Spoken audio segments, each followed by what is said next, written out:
আমরা বাজার থেকে যে পেঁয়াজ কলিটা কিনে এনে খাই, সেই পেঁয়াজ কলিটা এই যে পেঁয়াজ লাগানো হয়েছিল সেই খেতে হয়েছে।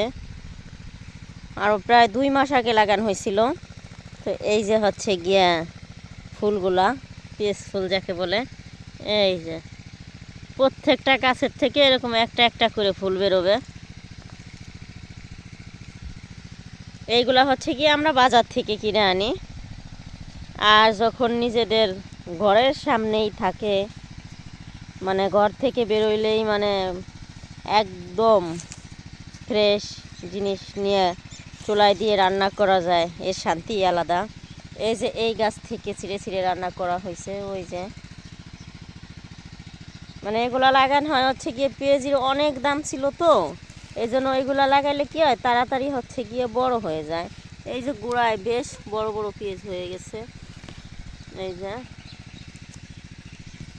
তো আলহামদুলিল্লাহ এখন তো পেঁয়াজির দাম বেশ কমে গেছে। আর ভয়ে ছিলাম যে পেঁয়াজ যেগুলো আছে, পেঁয়াজ উঠতে উঠতে শেষ হয়ে যাবে কিনা, কিনা লাগবে কিনা।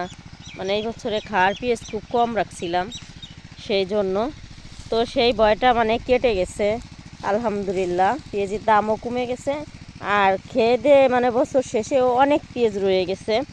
এখন মানে মনে মনে ভাবতেছি যে কেন পেঁয়াজগুলো আগে বিক্রি করলাম না। মানে বাবাই মনে বলছিল যে বিক্রি করে দেই, কিন্তু আমি বিক্রি করতে দেই নেই, কারণ খাইতেও তো বেশ লাগে, সেই জন্য ভুল করছি। এখন বুঝতেছি বাবার কথা শুনলে হয়তো এরকম বড় একটা ধরা খাইতাম না।